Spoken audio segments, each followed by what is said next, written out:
Bonsoir, bonsoir à toutes et à tous, c'est le pasteur Georges.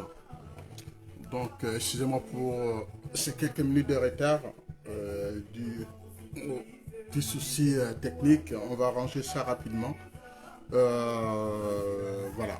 Nous retrouvons encore aujourd'hui pour notre étude de la parole de Dieu qui se tourne autour de notre thème, les thèmes que je vous ai annoncés. En l'occurrence, la notion de la fuite dans la Bible. Donc, avant d'aller plus loin, on va prier. Seigneur notre Dieu, nous te sommes reconnaissants parce que tu es Dieu, tu es revêtu de magnificence, parce que tu nous acceptes tels que nous sommes. Nous sommes très contents de nous retrouver en ce jour. Nous sommes très contents de savoir que nous sommes tes enfants. Tu nous prends en charge et tu nous aides à franchir les étapes, quelles que soient les conditions et les situations. Ici, nous voulons tout simplement nous tourner vers toi pour te dire que tu es grand, tu es revêtu de magnificence parce que tu es juste papa. Le papa, c'est lui qui prend soin de ses enfants. C'est pour cela, papa, encore une fois, je te dis un grand merci pour ton peuple, pour tout ce qui se passe tout autour de nous en ce mois de décembre, avant de basculer en 2023. Seigneur, papa, je te dis que tu sois élevé en toutes circonstances, en toutes choses. Je t'invite que tu prennes le contrôle de toutes choses et que tu puisses nous accompagner tout au long de ces quelques minutes. Nous allons passer en ta présence, en étude, en apprenant la parole de Dieu. D'ici là, papa, nous nous abandonnons à toi, que tu sois élevé, sois béni dans le nom de Jésus-Christ, notre Seigneur. Mes frères et sœurs, nous allons commencer cette étude sur la notion de la fuite dans la Bible, comment la Bible aborde cette notion. Il y a beaucoup d'exemples. Je vous donnerai quelques passages bibliques et que je vais lire rapidement et puis après je vais attaquer la partie commentaire.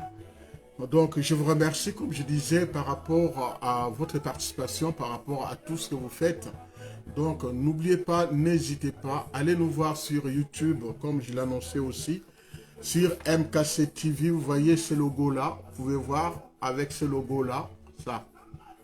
Donc, c'est bien écrit MKC TV avec ce logo. Donc, vous nous retrouvez en direct sur YouTube. Voilà, c'est ça. Notre logo, c'est bien écrit comme vous voyez MKC TV avec ce logo-là. Parce qu'il y en a plusieurs, mais ce logo-là, c'est celui-là. Vous allez nous retrouver. Voilà. Partagez les directs. Ça peut faire quelque bien de personnes quand nous prions, quand nous étudions la parole de Dieu. Et il est bien écrit dans la parole de Dieu, mon peuple périt par manque de connaissance. C'est parce que nous ne connaissons pas grand-chose de la parole de Dieu, nous ne pouvons pas la partager, nous ne pouvons pas discuter, encore moins participer à un débat. Le face-à-face par rapport aux discussions, si nous ne sommes pas bien équipés, si nous ne connaissons pas, nous ne pouvons pas. Ici, on se fera passer comme des ignorants. Or, la parole de Dieu, nous devons l'apprendre parce que c'est notre nourriture quotidienne. Nous devons la lire tous les jours, nous devons la pratiquer tous les jours, nous devons avoir tout simplement la foi. Alors, comme je dis toujours, nous allons arrêter complètement la musique et nous allons maintenant aller de l'avant dans l'explication de la parole de Dieu. Voilà. Mes frères, ici, nous allons aborder donc, comme je disais, la notion de la fuite. Alors, à partir de quel moment on peut fuir? Donc, la fuite vient du verbe fuir. Fuir, c'est-à-dire quitter un endroit, partir vers un autre. Parce que, pourquoi la fuite? C'est parce qu'il y a des circonstances, il y a des situations, il y a des choses qui se passent.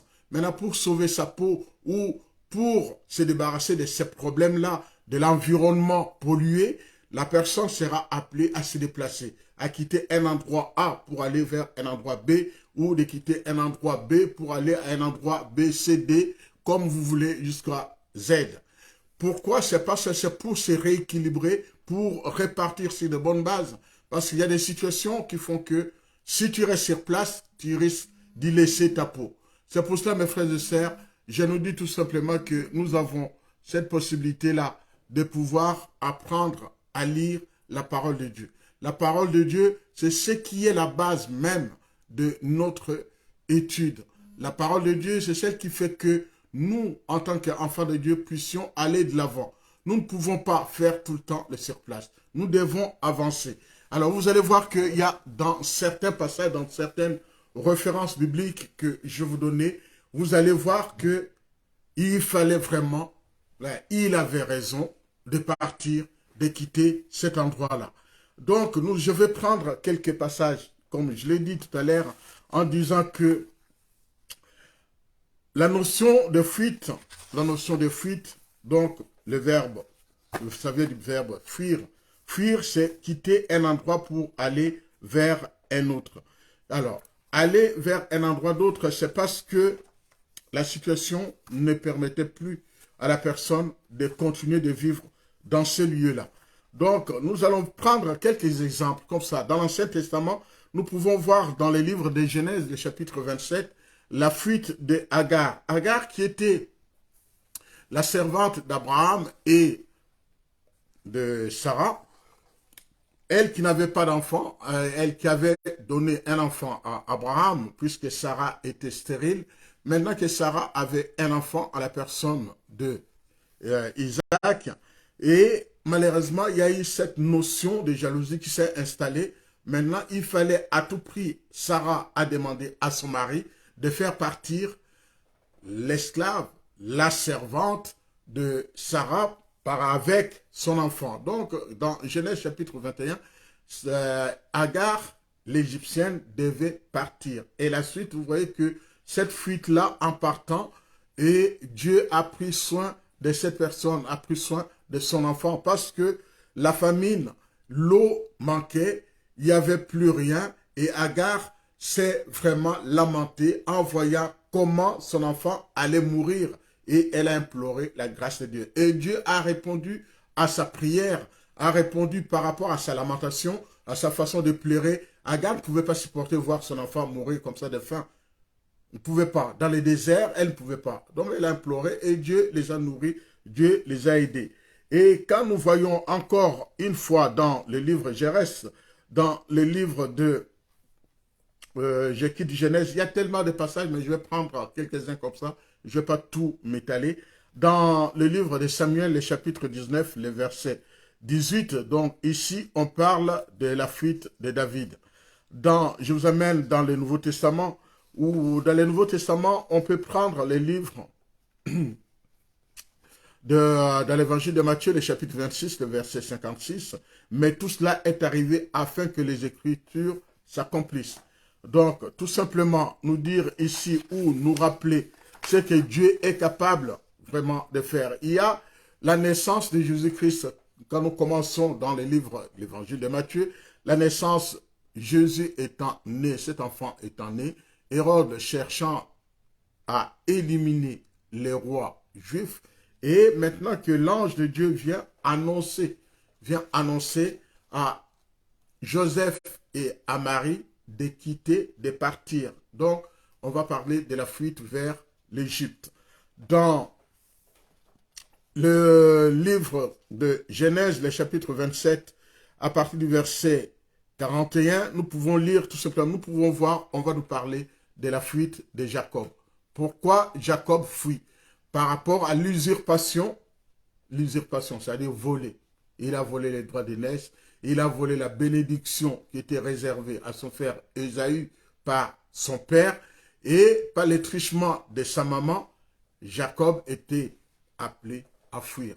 Il devait fuir. De toute façon, la querelle ou les querelles, les conflits prenaient déjà genèse dans le ventre de leur maman, dans les entrailles de leur maman. Quand ils sont sortis, Ésaü est sorti et lui, en sortant, il tenait déjà les talons de son frère et nous voyons bien ce qui attendait la suite. Donc, ils étaient sortis comme ça et effectivement, Jacob a toujours voulu être le premier à la place de son frère et en termes de bénédiction, par les trichements de sa maman, Rebecca, maintenant, voilà qu'on veut bénir Ésaü, sa maman ayant entendu son père en train de dire à son fils d'aller à la chasse, puisque Ésaü était chasseur, aller à la chasse, chasser et lui rapporter le gibier après avoir mangé, qu'il les bénirait. Et la maman a tout fait, a tout manigancé, et la bénédiction qui revenait à Ésaü, elle est revenue maintenant, elle est tombée sur Jacob. Et Ésaü revenant, et le papa s'est rendu compte que malheureusement, la bénédiction qui était réservée à Ésaü, c'est son frère qui en a bénéficié. Et il a pris peur, en prenant peur, il a fui. Et la fuite, en fuyant que son frère ne lui fasse du mal, en partant, il est parti chez son oncle Laban. En partant là-bas, c'est ce qui va se passer encore. Il va chercher à fuir avec ses deux femmes pour regagner, pour revenir. Vous voyez que voilà, là, on va en parler tout à l'heure. Donc, le fuite en question. Dans Genèse, le chapitre 31, le verset 21, le verset 20 au verset 21, il est écrit « Et Jacob vola le cœur de Laban, l'araméen, en ne lui disant pas qu'il se sauvait. Il se sauva lui et tout ce qu'il était à lui. » Donc, il commença à devenir riche et Laban n'a pas pu supporter. Et Jacob, comme il avait déjà fui avant, il devait fuir encore pour la deuxième fois et partir avec ses deux femmes. Donc, vous voyez, les fuites se suivaient. Quand vous prenez les livres de 2 Samuel, le chapitre 15, le verset 13 à 37, vous pouvez lire, ou qui est repris dans les psaumes, le chapitre 3. Donc, on va lire cette fois-ci. Ici, il s'agit de la fuite de David. On va prendre le livre des psaumes, le chapitre 3. Vous allez voir ce qui va se passer ici. Les psaumes, chapitre 3. Je reviens en arrière, excusez-moi. Donc, il est écrit, c'est David qui écrit par rapport à la fuite devant son fils qui s'appelait Absalom. Ô Dieu, ô Éternel, que mes ennemis sont nombreux, quelle multitude s'élève contre moi, combien qui disent à mon sujet, plus de salut pour lui auprès de Dieu. Mais toi, Éternel, tu es mon bouclier, tu es ma gloire, tu relèves ma tête. De ma voix, j'écris à l'Éternel et il me répond de sa montagne sainte. Je me couche et je m'endors. Je me réveille car l'Éternel est mon soutien. Je ne crains pas les myriades de peuples qui m'assiègent de toutes parts. Lève-toi, Éternel, sauve-moi, mon Dieu, car tu frappes à la joue tous mes ennemis. Tu brises les dents de méchants. Le salut est auprès de l'Éternel. Que la bénédiction soit sur ton peuple. Ici, vous avez bien compris, là, c'est par rapport à la fuite de David, avant de fuir son propre fils, je dis bien son propre fils, qui est à sa trousse, à sa charge, qui le poursuivait. David, ne voulant pas rester à Jérusalem, il voit qu'au lieu de faire couler le sang, il a préféré partir, fuir son fils, parce que le peuple, son fils, a détourné maintenant le peuple de leur roi David. Et David, ne voulant pas voir le sang couler, il a préféré partir et malheureusement, Absalom est arrivé. Et on nous dit aussi, quand nous lisons bien l'histoire dans les livres de 2 Samuel, vous allez voir que Absalom, tellement qu'il était, excusez-moi le terme, ignoble, il s'est permis de coucher avec les femmes de son père. Voilà, la suite par rapport à ça. Donc, mes frères et sœurs, nous pouvons voir tout simplement, non seulement il y a cette fuite-là, nous pouvons voir aussi la fuite d'Élie. Donc, on va s'arrêter ici. Les prophètes Élie. Les prophètes Élie, nous sommes dans 1 roi, le chapitre 19. Après, il y a des choses qui se sont passées. Ici, Élie dit, je suis resté parce qu'il y a, on va recadrer les choses. Il y a Akab en tant que roi. Il y a sa femme qui s'appelle Jézabel. Il y a les 400 prophètes de Baal. Donc, Akab, voilà maintenant, Jézabel ayant éliminé tous les prophètes de Dieu. Maintenant, Élie dit, je suis resté seul, le seul prophète de Dieu. Mais en allant plus loin dans la lecture, vous allez voir que Dieu lui dit, tu n'es pas resté seul. Il y a encore 7000 autres serviteurs qui sont là. Mais toi qui es là, en activité, donc tu peux affronter. Et c'est là ce qui va se passer. Donc, reprenez dans le livre de 1 roi à partir du chapitre 17. Vous allez voir tous les événements qui vont se succéder, entre autres, ici à Mont-Carmel, où il se retrouve entre lui, le prophète Élie, et les 400 prophètes de Baal. La chose qui va se passer ici, Dieu ayant consumé les sacrifices de Élie, ayant refusé les sacrifices de Dieu de Baal. Et c'est là la différence entre les vrais dieux et les faux dieux, les adorations.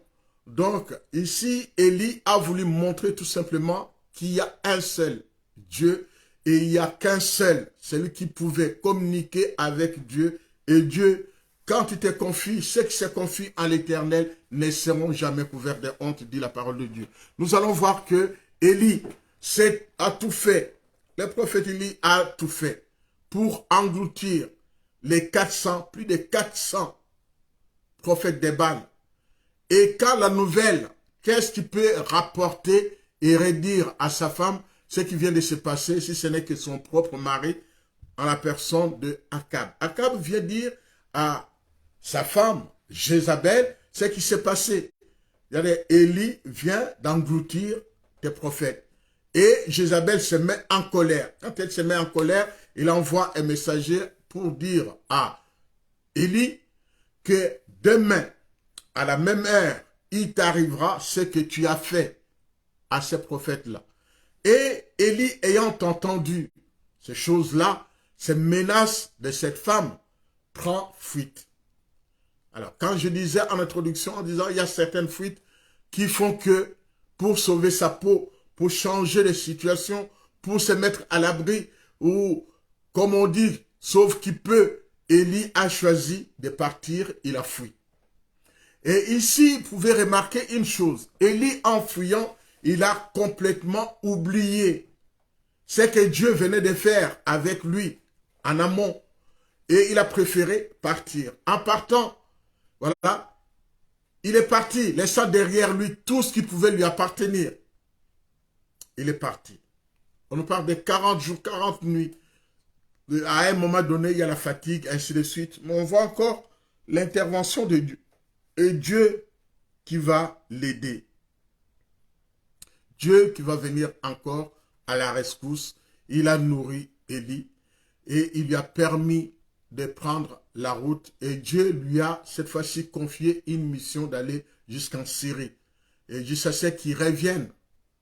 Jusqu'à ce qu'il revienne, cette fois-ci, bénir, oindre son successeur, Élisée.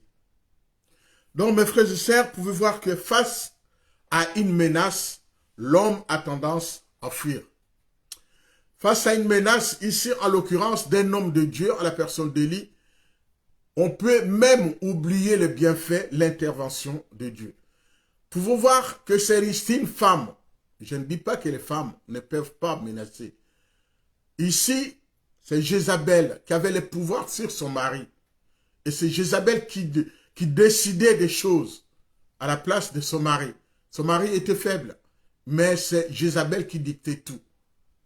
C'est Jézabel qui faisait tout à la place de son mari, qui écrivait même des édits, des circulaires pour asseoir l'autorité de son mari. Et ayant menacé les prophètes Élie a choisi de partir. Je vais vous inviter à la lecture de la première de Roi, 1 Roi, le chapitre 19. On va lire les 3 premiers versets. Il est écrit: Akab rapporta à Jézabel tout ce qu'avait fait Élie et comment il avait tué par l'épée tous les prophètes. Jézabel envoya un messager, comme je vous ai dit, à Élie pour lui dire que le Dieu me traite dans toute leur rigueur. Si demain, à cette heure même, je ne te fais pas, je ne fais de ta vie ce que tu as fait de la vie de chacun d'eux. Élie, voyant cela, se leva et s'en alla pour sauver sa vie. Il arriva à Beersheba, qui appartenait à Juda. Et là, il y laissa son serviteur. Pour lui, il alla dans le désert où, après une journée de marche, il s'assit sous un genêt, donc un arbre, et demandant la mort en disant, c'est assez, maintenant l'Éternel prend mon âme, car je ne suis pas meilleur que mes pères. Il se couche et s'endort sous un genêt. Et voici un ange de l'Éternel le toucha et lui dit, lève-toi, mange et regarde. Il regarda, il y avait à son chevet une cruche d'eau. Il y mangea et but.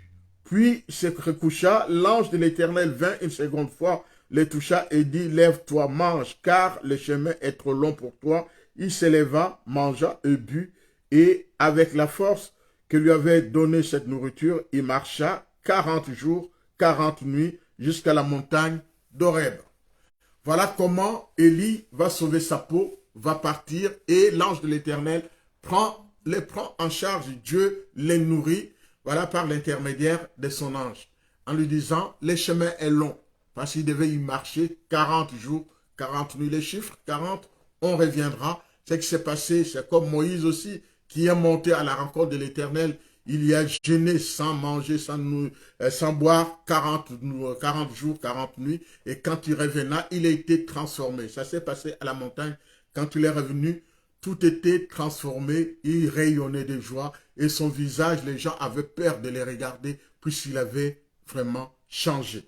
Mes frères et sœurs, ici, nous pouvons voir aussi comment Dieu peut agir dans ta vie comme dans ma vie par rapport aux situations qui nous arrivent. Et la fuite, ce n'est pas une question de faiblesse, ça peut.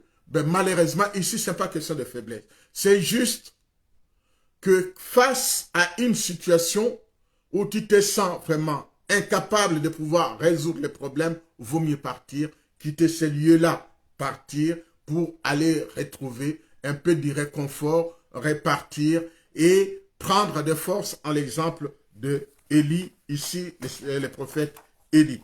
Donc, on a vu aussi par rapport à David qui fuit son fils Absalom, par rapport, Absalom était vraiment décidé d'en découdre avec son père. Et son père ne voulait pas être celui qui allait envoyer son fils sous terre. David ne voulait pas. Et pour épargner son fils, David avait décidé de partir de là et aller plus loin. Et son fils est venu et il a commis des actes vraiment ignobles. Ignobles, je dis bien, il a commis des actes ignobles que Dieu ne pouvait pas accepter. Voilà, David est parti et en partant, Samson est bien venu, Absalom, pardon, est bien venu ici pour faire des choses qui n'allaient pas dans le sens de ce que Dieu voulait pour sa population. Et quand nous lisons, quand nous lisons dans les livres des Proverbes, on va lire dans Proverbes chapitre 28, vous allez voir, j'essaye de prendre des textes bibliques comme ça pour mieux comprendre cette notion de la fuite. Proverbes le chapitre 28. Proverbes le chapitre 28.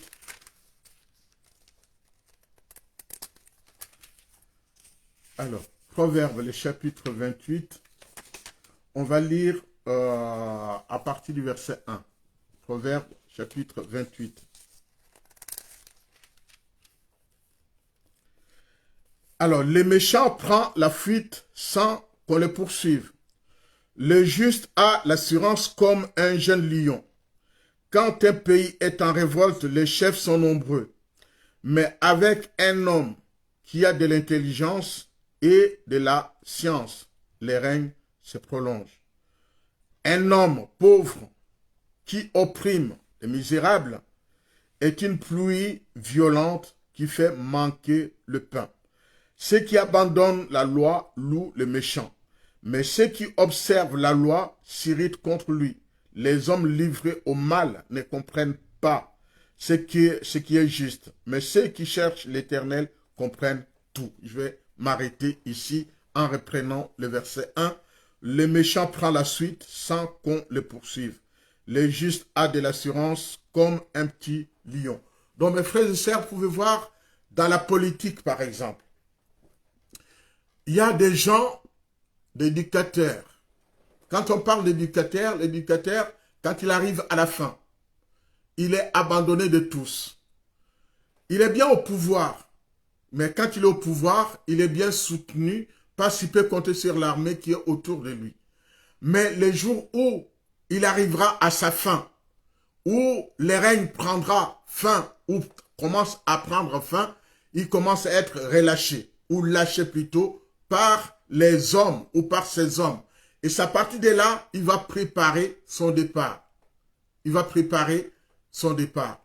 On peut voir là, à l'exemple de mon pays d'origine, qui est le Congo-Kinshasa, à l'époque de Mobutu, on a vu comment Mobutu fuyait, lui qui régnait en maître. Et quand Kabila, père, est arrivé, on a vu comment Mobutu a fui, est parti. Il a fui. La fuite, c'était pour sauver sa peau. Et la suite, on la connaît. Donc, en même temps, on parlait d'Indonésie dernièrement, on voyait comment le président fuyait. Et par rapport à la dictature, nous voyons que l'homme qui est au pouvoir croit être au-dessus de la loi, au-dessus de tout le monde. Donc, c'est le méchant, lui, il s'inquiète de rien du tout. Mais quand sa fin arrive, il préfère partir, laissant derrière lui les choses les plus importantes pour lui, pour sa vie. Donc, ici, nous pouvons lire aussi dans Ésaïe, le chapitre 51, il est écrit le verset 11. Ceux que l'Éternel aura libérés reviendront, ils arriveront à Sion avec des chants de triomphe. Pardon. Et une joie éternelle couronnera leur tête. Ils connaîtront la gaieté et la joie, la douleur et les gisements s'enfuiront. Dans Osée, le chapitre 7, le verset 13, il est écrit « Malheur à eux parce qu'ils me fuient, ruine sur eux parce qu'ils me sont infidèles. Je voudrais les sauver, mais ils disent des paroles mensongères contre moi. » Nous allons dans Amos, le chapitre 5, le verset 18, il est écrit « Malheur à ceux qui désirent le jour de l'Éternel. Qu'entendez-vous du jour de l'Éternel?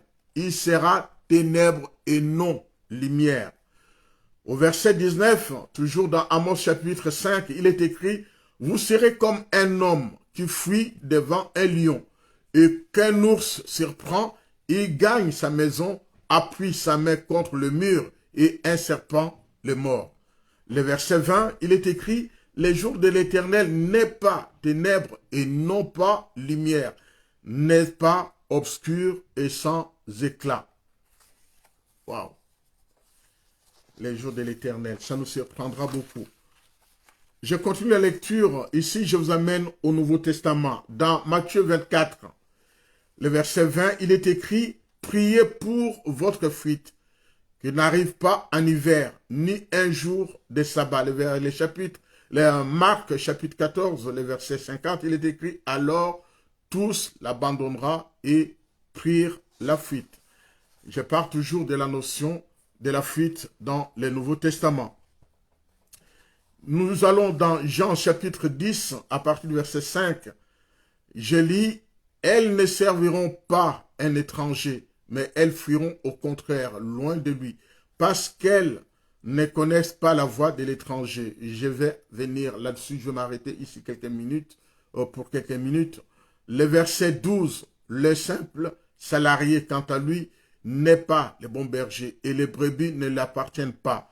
Lorsqu'il voit venir le loup, il abandonne les brebis et prend la fuite. Alors le loup s'empare et les disperse. » Ici, je m'arrête un peu dans Jean chapitre 10.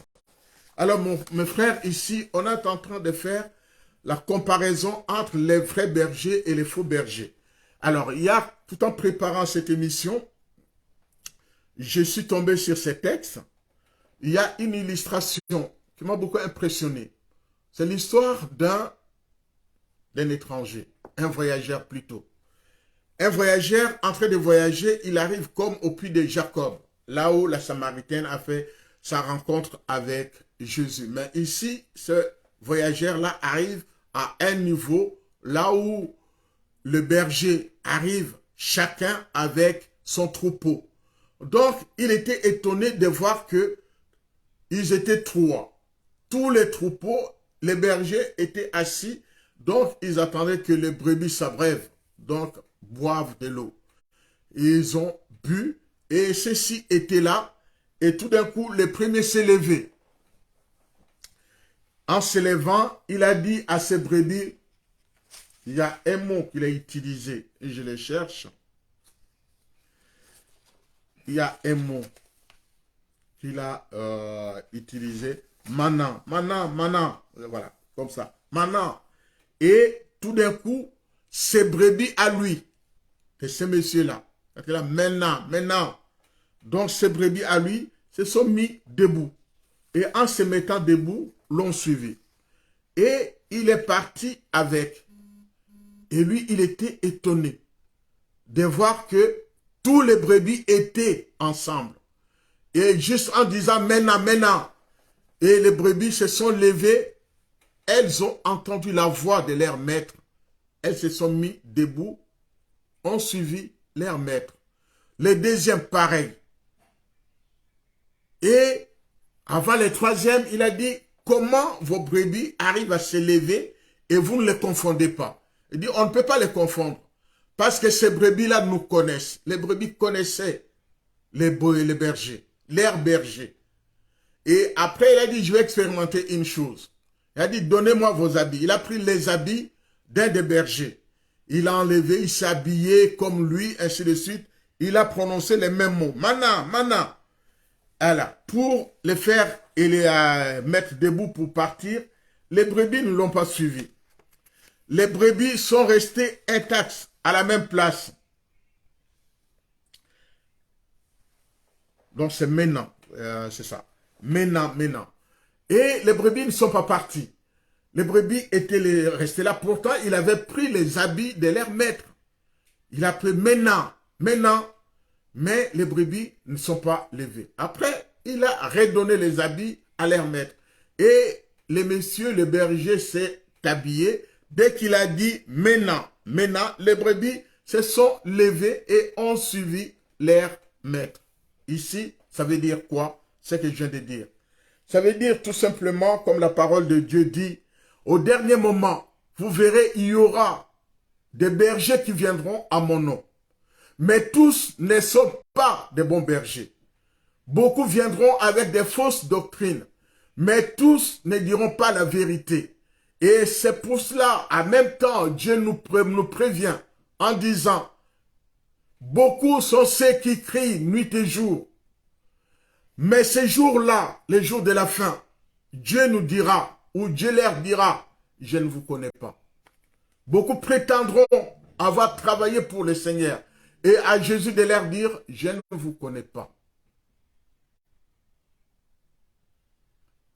Beaucoup seront ceux qui prient, qu'on voit vraiment, c'est des fervents. C'est des prières tous les jours, avec acharnement.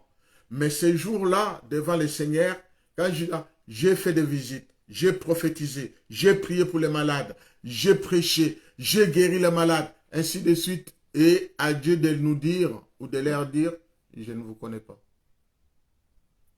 Je ne vous connais pas. Quelle surprise. Il va y avoir des surprises. C'est à nous aussi de nous préparer.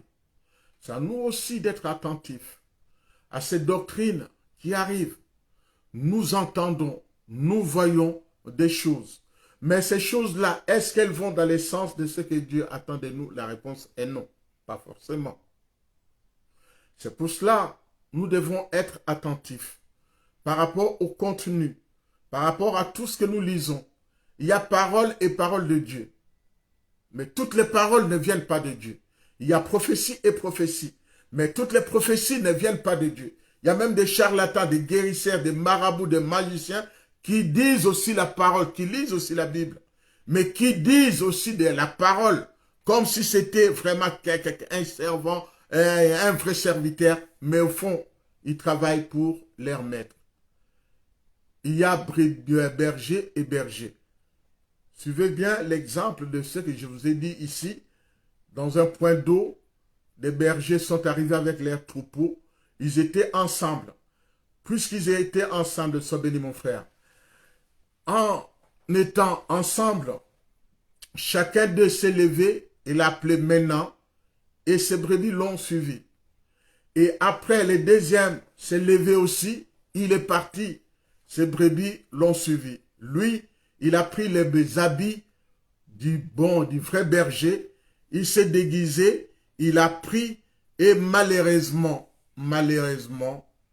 pour cet homme, les brebis même, il a dit même 2 fois, maintenant, les brebis n'ont pas suivi ce monsieur parce que les brebis ne connaissaient pas cette voie-là. La voie état, les habits, c'est les habits de leur maître, du bon berger. Mais la voie, c'est la voie en fait qui a fait la différence. La voie, ce n'était pas la voie de leur maître. Il a appelé 2 fois, les brebis ne se sont pas levées, les brebis sont restées sur place. Il a fallu que les bons bergers, lui les vrais, reprennent ses habits, les appellent maintenant, les brebis se sont levées et ont suivi leur maître. La même chose aussi, nous utilisons, j'insiste là-dessus, nous utilisons tous peut-être la même Bible, mais nous ne la pratiquons pas de la même façon. Il y a des magiciens qui utilisent la Bible. Les marabouts utilisent aussi le Coran, mais pourtant, ils sont marabouts.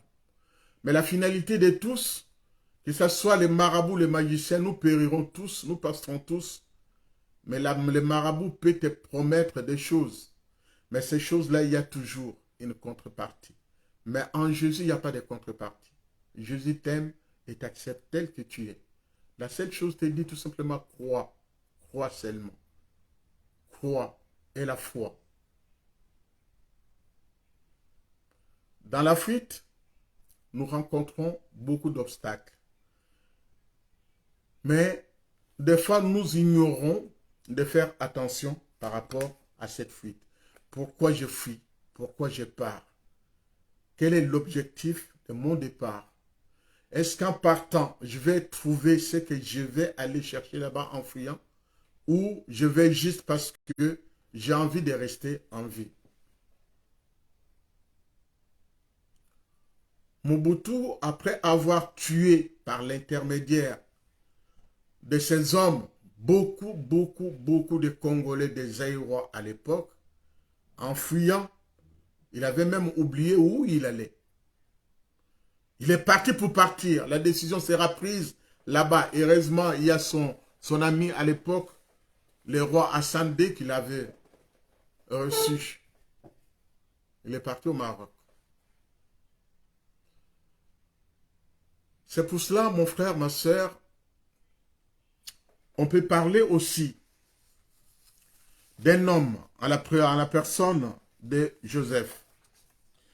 Joseph, dans Genèse, le chapitre 39, à partir du verset 7 au verset 12, pour résumer la situation.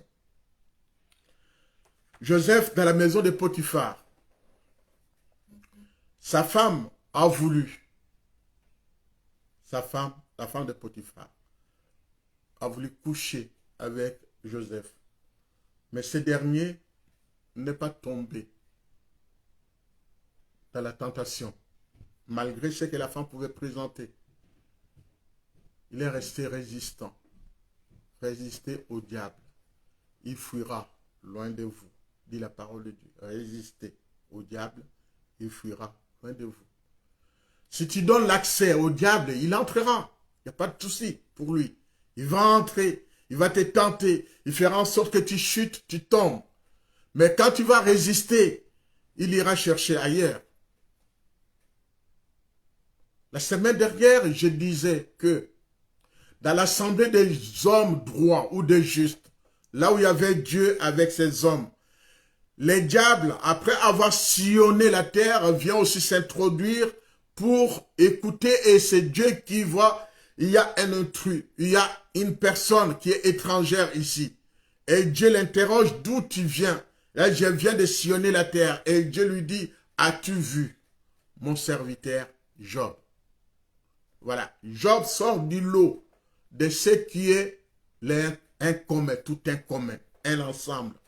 Il est sorti du lot parce que Dieu a vu qu'il y a lui qui est vraiment mon serviteur. Et Dieu voulait prendre soin de son serviteur. Il dit, laisse-le-moi quelques instants et tu verras si. Laisse-moi Job avec ses biens et tu verras si il va continuer à t'adorer. Et Dieu lui dit, prends tout ce que tu veux. Tu peux prendre tout ce que tu veux sauf son âme et son esprit. Effectivement, Dieu a voulu protéger l'âme et l'esprit. Les deux choses importantes qui vont se présenter devant Dieu. Ton âme et ton esprit étant des éléments très importants pour le Seigneur, pour Dieu. C'est ce que Dieu attend de toi ce soir. La question qu'on peut se poser, c'est de savoir, suis-je dans la fuite ou dans la résistance ou dans la persévérance? Je persévère ou je préfère fuir? Il y a fuite et fuite. Joseph, en fuyant, ne voulait pas succomber. David, face à son fils Absalom, ne voulait pas que le sang coule, des pauvres innocents coulent. Mais c'est le même David qui a péché, qui a envoyé un homme au front à la personne d'Uri pour récupérer sa femme. Et on parle du meurtre, en plus c'est quelque chose qui a été prémédité.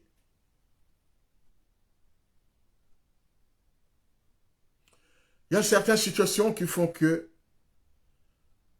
nous ne pouvons pas résister. Nous ne pouvons pas lutter. Il faut choisir plutôt fuir.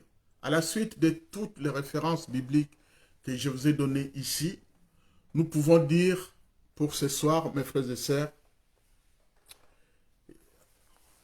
il y a un moment, il faut choisir, résister et succomber. Et d'autres moments, vaut mieux partir, sauver, et Dieu prendra soin de toi. Élie, après avoir fait des choses, après avoir englouti les prophètes, 1 roi, le chapitre 19, après avoir englouti les prophètes de Baal, il a préféré partir face à cette menace de Jézabel. Il a parti, en partant, il avait oublié l'intervention divine. Mais Dieu a pris soin d'Élie. Il ne l'a pas abandonné. Agar, tellement qu'elle devenait hautaine, méprisante vis-à-vis de sa maîtresse, et Sarah a préféré se séparer de cette esclave égyptienne avec son fils. Mais en partant dans le désert, voyant que la situation n'était pas celle-là, Abraham a laissé partir Agar avec son fils, avec des remords. Et dans le désert, nous voyons que Dieu est intervenu. Il n'y avait plus à manger, plus d'eau, Dieu est intervenu.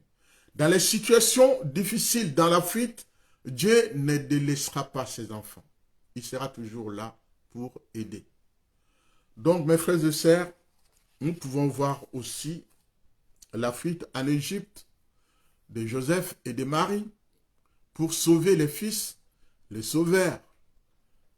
C'était prévu qu'il fallait absolument partir.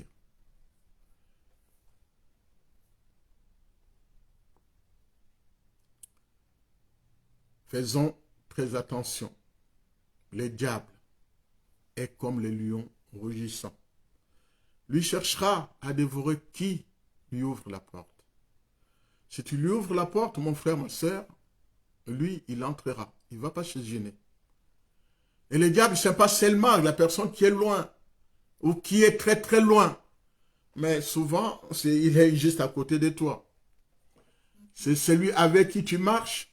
C'est celui avec qui tu trempes ta main dans la marmite. C'est celui avec qui tu partages ton pain. C'est celui qui vit dans ta maison. C'est celui-là qui va te faire chuter. Mais il y a certaines choses que Dieu fait en sorte que nous pouvons résister. C'est lui-même dit, résistez au diable et lui, il fuira loin de vous. Il fuira, lui, il ne restera pas éternel, encore éternellement avec toi. Ce Dieu-là, c'est celui qui te tend la main ce soir. Nous arrivons dans quelques semaines à la fin de l'année, mon frère, ma sœur. Il est temps pour nous de nous interroger. Le thème de ce soir, c'était la notion de la fuite. À un moment donné, depuis le 1er janvier 2022, jusqu'à aujourd'hui, est-ce que tu as été celui que Dieu attendait? Ou as-tu fait des choses que Dieu attendait de toi? As-tu choisi la fuite, résister, faire des choses qui ne vont pas ou qui n'allaient pas dans le sens de ce que l'Éternel attendait de toi? Si c'est le cas, mon frère, il est grand temps, avant de basculer, il est temps de prendre ce moment seul. Parce que ici, le péché n'est pas collectif. Ici, ce que je suis en train de parler, la fuite, elle peut être individuelle ou collective. Collective, c'est quand une armée voit qu'ici, ça ne va pas. On parlait de l'Ukraine ici. Et avec l'armée russe, quand l'armée russe a vu que là, on ne tient plus, ils ont choisi de se retirer. C'est la fuite. Ça s'appelle la fuite. Il ne faut pas chercher d'autres mots. C'est la fuite. Face à une adversité, avec quelqu'un qui est fort, quelqu'un qui est bien équipé, quelqu'un qui vient. Ils ont choisi de se retirer, de fuir. Nous aussi, si le Seigneur nous recommande de résister, c'est parce qu'il y a certaines choses que nous sommes capables de faire. Et d'autres, Dieu peut nous venir en aide. Tout au long de l'an 2022, nous avons connu les hauts et les bas, mais Dieu nous appelle à la résistance et remonter la pente pour repartir sur de bonnes bases. Je disais ici, par rapport à la fuite, par rapport à notre vie, ici, la fuite, quand elle est individuelle, donc personnelle, c'est à moi de tout faire pour peser les pour et les contre. Est-ce que ça vaut la peine de fuir? Et ça vaut la peine de m'éloigner? Ou rester, faire face, résister, combattre? En combattant les bons combats, tu sortiras toujours vainqueur. Que tu le veuilles ou pas. Parce que Dieu est à tes côtés. C'est lui qui a dit, je serai avec vous. Il sera avec toi. Résistons. Dieu nous viendra en aide. Faisons face à l'adversité. Dieu combattra à notre place. Combat les bons combats. Ne combat pas les hommes de Dieu. Ne combat pas le Saint-Esprit. Ne combat pas l'Église de Dieu. Ne sois pas celui que le diable utilise pour combattre l'Église de Dieu. Ou de t'en prendre aux hommes de Dieu. Non. Là, tu fais fausse route. Quand tu commences à combattre les hommes de Dieu, tu fais fausse route. Dieu les a appelés pour nourrir son peuple. Mais toi, quand tu es là pour dénigrer ces hommes-là, c'est-à-dire ici, tu auras non seulement les comptes à rendre à ces personnes-là, à la personne qui combat, mais tu auras aussi des comptes à rendre à Dieu. Parce que tu as dénigré son serviteur.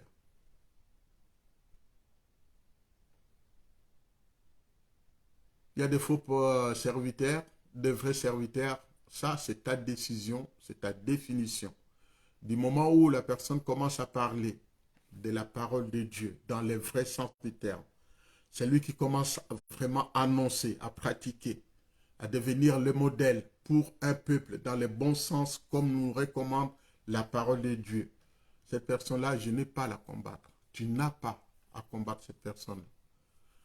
Voilà mes frères et sœurs, nous arrivons à la fin de ce moment qu'on a passé ensemble. Un très bon moment, c'est la notion de la fuite. La fuite de Jacob, fuyant après avoir volé la bénédiction de son frère, après avoir récupéré les biens de Laban, son oncle, pour répartir.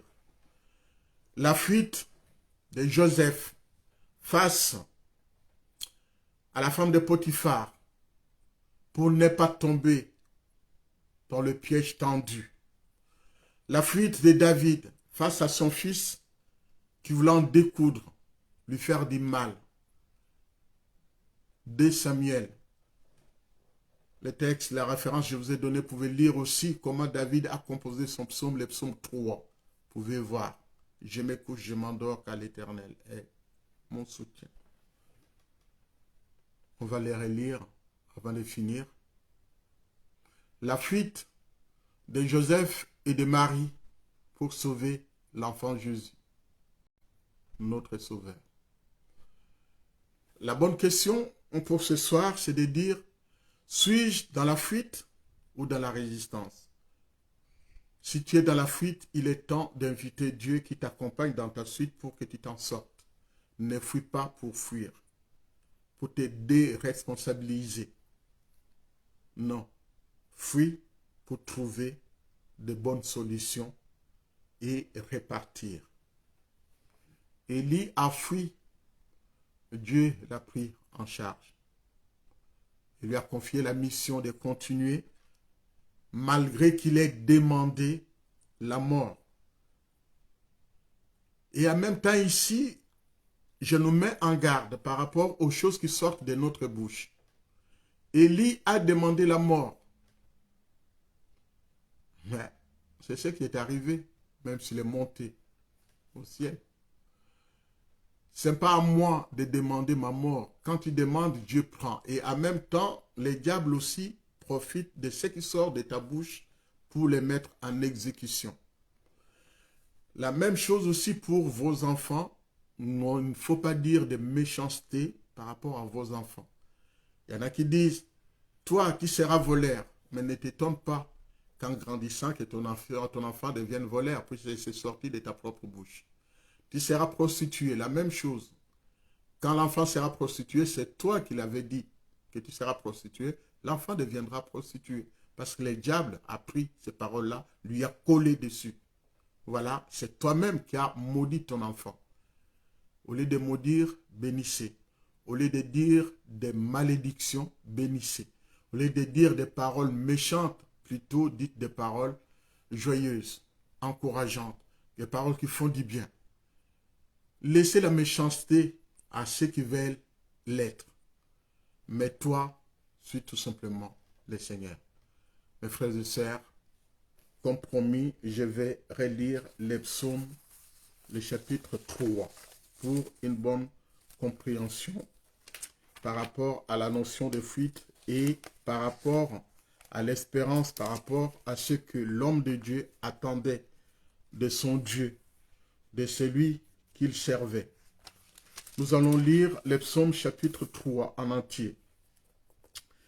Il est écrit, ô Éternel, que mes ennemis sont nombreux. Quelle multitude s'élève contre moi. Combien disent à mon sujet, plus de salut pour lui auprès de Dieu. Mais toi, Éternel, tu es un bouclier, ou tu es mon bouclier. Tu es ma gloire, et tu relèves ma tête. De ma voix, je crie à l'Éternel. Il me répond de sa montagne sainte. Je me couche et je m'endors. Je me réveille car l'Éternel est mon soutien. Je ne crains pas le myriade de peuples qui m'assiègent de toutes parts. Lève-toi, Éternel, sauve-moi, mon Dieu, car tu frappes à la joue tous mes ennemis. Tu brises les dents des méchants. Le salut est auprès de l'Éternel. Que la bénédiction soit sur ton peuple. Mes frères et sœurs, que c'est ici que s'arrête notre étude de ce soir sur la notion de la fuite. Nous allons prier pour finir ce moment. Éternel notre Dieu, nous te remercions encore une fois de nous avoir conduits. Tu as pris les choses en main. Tu as été l'alpha et l'oméga à cet instant qu'on a mis à part pour toi. Je te prie que tu bénisses chacun de nous individuellement. Ceux qui nous ont suivis en direct, nous nous suivrons en différé. Papa, que tu fasses du bien à chacun de nous. Dans notre fuite, comme tu l'as fait pour Élie, comme Agar, et tu lui as préservé la vie de tes serviteurs, Papa, fais-le pour un frère, pour une sœur. Nous nous tournons vers toi encore une fois ce soir pour te dire notre reconnaissance parce que tu nous aimes. Nous avons confiance en toi, nous avons besoin de toi. Papa, nous ne voulons pas marcher avec le diable, encore moins les rencontrer sur notre route parce que toi, tu es notre protecteur, tu es notre refuge. Tu as dit que tu seras avec nous. Nous approuvons cette parole. Et ici, par rapport au psaume que nous lisons, il y a des milliers et des milliers d'adversaires, d'ennemis qui nous en veulent. Mais Seigneur, c'est toi notre recours, notre secours, notre refuge. Nous pouvons nous ressourcer, nous reposer sur toi pour aller de l'avant. Merci encore une fois pour cette journée qu'on a passée en ta présence. Nous sommes partis par-ci, par-là. Tu nous as ramenés à la maison. Merci encore une fois, Papa, de faire du bien à tes enfants, à tes serviteurs, à tes servantes. Et par rapport à ces mois, le mois de tous les dangers pour le peuple, Papa, tu es le seul soutien, tu es le seul protecteur, tu es le seul refuge. Seigneur notre Dieu, ce n'est pas toi qui abandonnerais tes enfants au bénéfice de l'ennemi. Tu es là, tu seras avec nous. Nous nous appuyons sur toi et nous recommandons notre sort en toi. Tu es le seul qui nous fera du bien. Si tu dis fuyez loin du diable, en même temps, tout en le résistant, Seigneur notre Dieu, lui, il fuira loin de nous.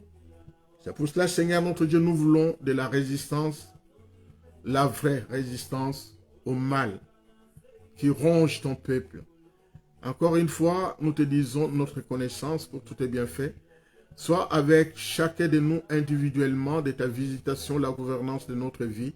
Nous te confions tout et nous voulons basculer en 2023 avec toi, avec ton soutien, avec ton appui. Dans le nom de Jésus-Christ, nous avons ainsi prié. Nous disons Amen. Amen. Mes frères et sœurs, voilà, nous sommes arrivés vraiment à la fin de ce temps. Nous avons passé en ta présence, en présence de notre Dieu. Je prie que le Seigneur prenne soin de vous, de vos familles, de vos enfants, de vos maris, de vos femmes. Continuez à prier pour les serviteurs de Dieu, de votre serviteur, de chacun de nous. Prions pour nos familles respectives, que nous arrivions tous au 31 et que nous basculions tous ensemble au 1er janvier 2023. D'ici là, que Dieu vous prenne en charge. Soyez bénis. À bientôt. Vendredi donc à 22h, que Dieu vous bénisse. Donc attention, j'avais dit à partir de 2023, le vendredi, ça sera plus 22h, ça sera 21h. En attendant, portez-vous bien. Que Dieu vous prenne en charge. À bientôt.